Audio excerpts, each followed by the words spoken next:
Bom, meu nome é Jean, né? Sou professor aqui na Unirondon, já tem aproximadamente uns 6 anos. Eu dou aula gosto de dar aula e dou aula já tem mais ou menos uns 15 anos que eu dou aula, desde o segundo grau. Comecei na área de informática e depois eu migrei para a área de administração.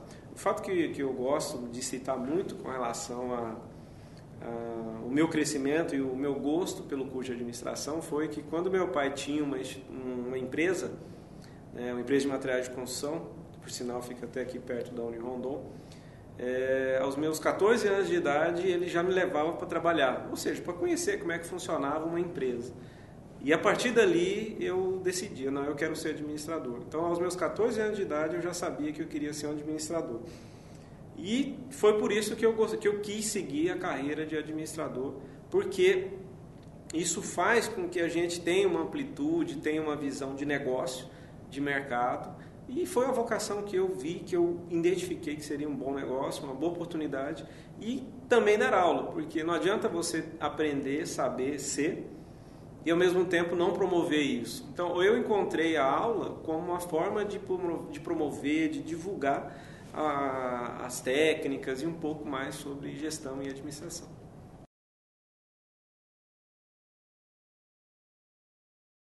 Eu acho que a maior dificuldade que teve foi eu não ter um coach, um gestor, um mentor que pudesse me falar, olha, vai por aqui que você vai errar menos, ou vai por este caminho que esse caminho é o melhor para você.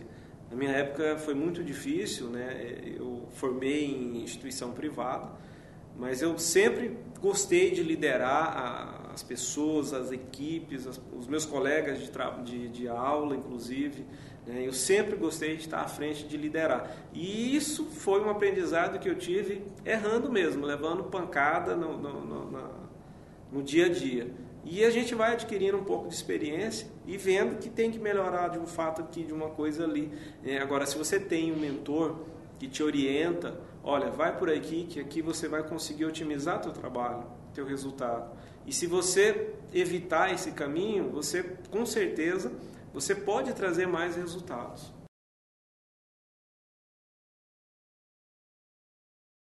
O planejamento estratégico, eu diria que hoje não, sempre, foi uma ferramenta e é uma das ferramentas mais importantes da administração.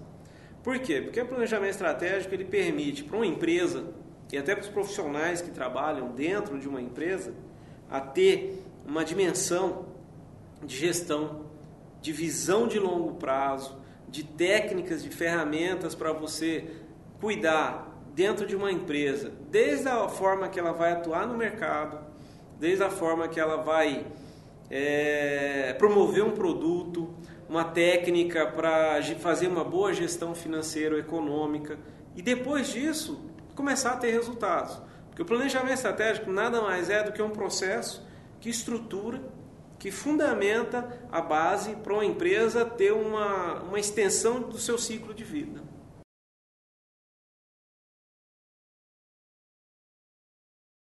O objetivo maior de um planejamento estratégico é consolidar e estruturar um crescimento de uma empresa. A gente sabe, a gente vê muitas empresas no mercado.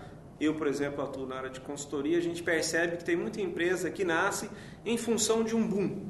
Né? Nós estamos vivendo um momento de Copa do Mundo. Então, muitas empresas, muitos negócios estão nascendo por aquele empreendedor, e o brasileiro é um empreendedor, né? E isso é uma das características, uma das virtudes, um dos pontos muito positivos que nós brasileiros temos em relação a muitas culturas que existem pelo mundo.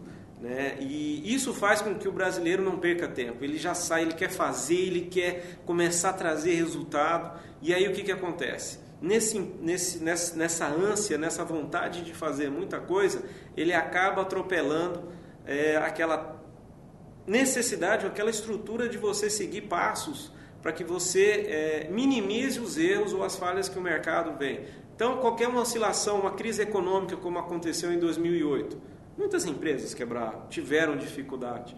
Apesar de o Brasil ter passado muito bem nessa crise mundial, a gente percebeu que teve muitas empresas que passou por dificuldade, tiveram que demitir funcionários, teve que cortar gastos, teve que fechar filiais. E aí o que acontece? O planejamento estratégico, ele permite trabalhar todas essas variáveis. Olha, se acontecer uma crise, como é que a empresa tem que conduzir? Como que ela tem que atuar para obter os melhores resultados numa situação difícil? Ou qual é a estratégia que ela tem que adotar nesse momento? E isso vale não só no momento ruim, mas no momento bom também. Por quê? Se ela está no momento bom, é sinal de que ela conseguiu mapear lá atrás um caminho certo, um caminho correto que trouxe bons resultados.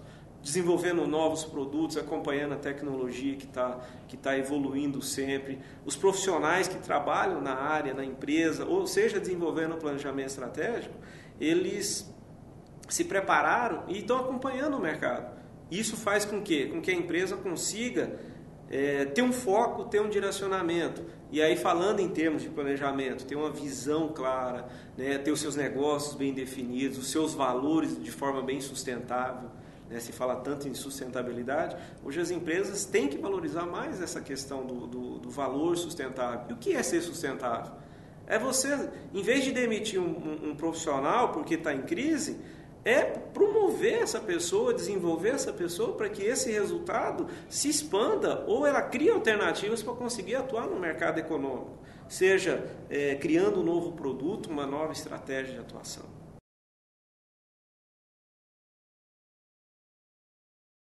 Para a administração, eu diria que o planejamento estratégico anda de mãos dadas.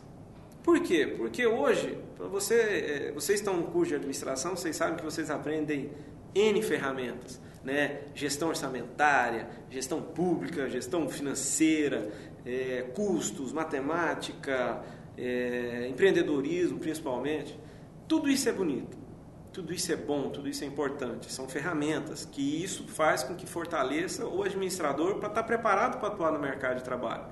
Mas aí o que acontece? Quando esse profissional vai para o mercado de trabalho, a primeira coisa que ele tem é dificuldade de entrar no mercado. E aí, qual que é o primeiro impacto, qual que é a barreira que ele enfrenta quando ele chega no mercado com uma bagagem grande e não consegue entrar? É a experiência. O planejamento estratégico, ele visa suprir ou diminuir essa lacuna que existe da experiência com um profissional capacitado. Então, quando você chega numa empresa que você está falando sobre metas, que você está falando sobre visão, sobre estratégia, as empresas começam a olhar de uma forma diferente. Né? Ela percebe que o profissional que sai do curso de administração e vai para o mercado, para uma empresa, procurar fazer uma gestão, uma liderança, administrar ou liderar uma equipe, ou até a própria empresa, ela já vai sabendo o que é meta, o que é foco, o que é missão, o que é visão, o que é valores, como mapear oportunidades, como enfrentar ameaças, como identificar pontos de melhoria dentro da empresa e valorizar principalmente os pontos fortes.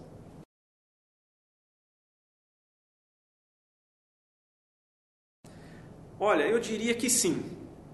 Só que tem um detalhe muito importante que eu considero. Tem muitas empresas que estão no mercado que não têm planejamento estratégico, mas o ciclo de vida dela diminui.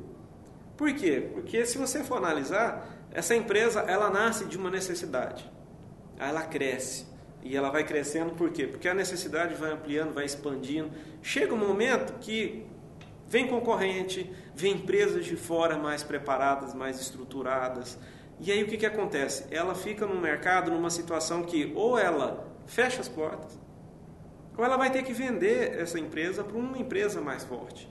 Né? Por quê? Porque em função do planejamento que ela não fez lá atrás, ou se fez, não fez de uma forma muito estruturada. Então eu diria que a empresa que não tem planejamento, ela vai conseguir atuar no mercado? Vai.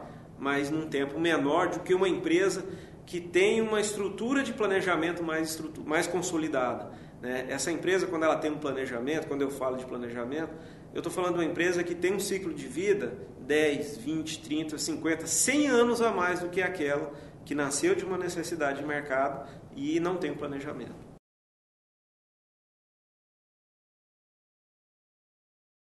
O modelo de gestão que eu diria hoje, em função dos modelos que a gente já acompanhou, viu pelos livros e a gente acaba vendo, tem alguns casos em empresas no mercado, é a gestão participativa.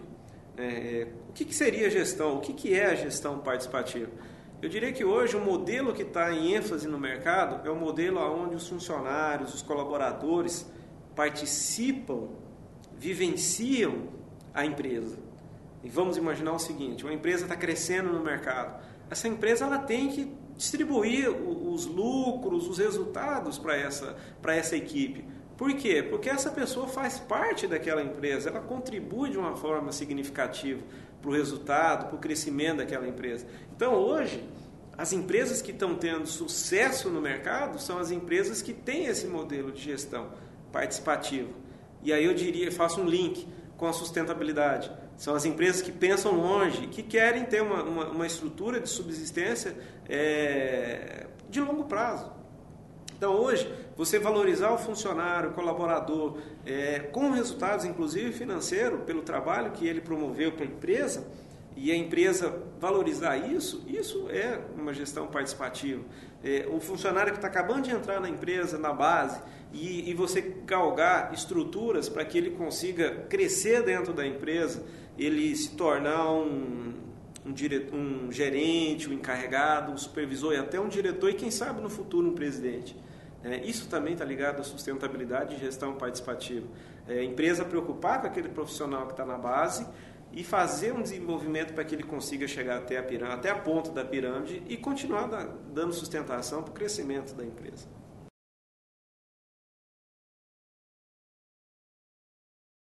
Boa pergunta. O planejamento estratégico brasileiro, em relação ao planejamento estratégico de muitos países, que a gente acaba vendo, principalmente no Mercosul, principalmente no modelo americano, no modelo europeu, eu posso dizer que é muita questão cultural. O planejamento estratégico brasileiro, ele ainda tem uma cultura de resultado imediatista, de curto prazo. O brasileiro está muito acostumado com resultado para amanhã. E o planejamento estratégico não é isso. O planejamento estratégico olha longo prazo. O Japão, por exemplo, tem modelos de planejamento estratégico de 20, 30, 50, 100 anos. A gente pega modelos de indústria de automóveis, chinesas, japonesas.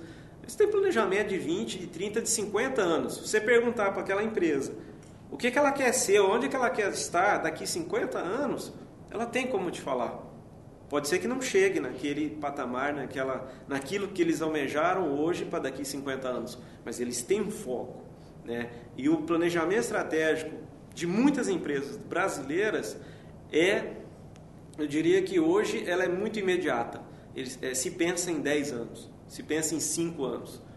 Onde que eu quero que minha empresa esteja posicionada no mercado daqui 5 anos, daqui 10 anos? E aí eu faço um paralelo. A questão da cultura. O brasileiro, ele ainda é muito imediatista. Ele se preocupa apenas com o amanhã, em vez de preocupar com o futuro. E aí a gente está falando de futuro, seja profissional e seja até da própria empresa.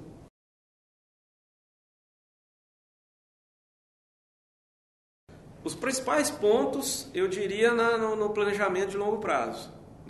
Se você chegar e olhar um planejamento de uma empresa americana, de uma empresa europeia, de uma empresa asiática, a gente percebe que eles têm uma visão, um negócio, uma vontade, um planejamento de longo prazo de 20, 30, 50 anos. E aí você percebe as ações que eles fazem com relação a esse planejamento. A expansão, por exemplo, da economia internacional. O Brasil, nesse momento, está sendo visto pelo mundo inteiro. E isso está chamando a atenção de investidores, de indústrias, de prestadores de serviço. Todo mundo está enxergando o Brasil como um mercado em alto potencial. E aí a gente vai olhar um detalhe importante. Por que o Brasil, nesse momento, está importando profissionais? Está vindo muito profissional de fora. A gente tem várias situações para se analisar. Entre elas, nós temos uma crise que está acontecendo lá fora, ou seja, não está rodando dinheiro. E aqui no Brasil a economia ainda está aquecida. Então tem muitos argentinos, chilenos, peruanos, paraguaios, estou falando da região de Mercosul, vindo para o país, principalmente para explorar o mercado petrolífero, que está em franca expansão, o pré-sal, nesse momento. Então você percebe que essa economia no Brasil está muito aquecida. Aí eu pergunto, cadê os brasileiros? Aí se a gente for olhar, os brasileiros eles estão numa linha mediana de profissionalização, ou seja, preocupados em trabalhar apenas em função de uma necessidade financeira, de atender uma necessidade financeira, ou seja, ganhar um salário. Então você percebe profissionais altamente preparados e qualificados lá fora, vindo para o Brasil para ganhar um salário que eu diria bem gordo. E o brasileiro, onde que está? Na base. E aí a gente percebe. Não é que as empresas não valorizam o brasileiro. O brasileiro ainda precisa qualificar e muito para chegar a um patamar de uma direção de uma empresa multinacional ou de uma empresa internacional. E aí onde entra o gancho? Onde entra a importância? Por exemplo, você fazer um intercâmbio internacional profissional, na área de profissionalização que você quer atuar. Você lá fora, você vai perceber a dinâmica é totalmente diferente do modelo brasileiro. A valorização do profissional com relação aos processos, com relação a resultado, com relação à visão de longo prazo. Quando a gente pega isso e traz isso para o Brasil, você consegue desenvolver um plano de carreira muito mais a longo prazo. E eu acho que talvez essa seja o principal destaque da diferença do planejamento, seja profissional, seja empresarial, no modelo brasileiro em relação aos modelos internacionais.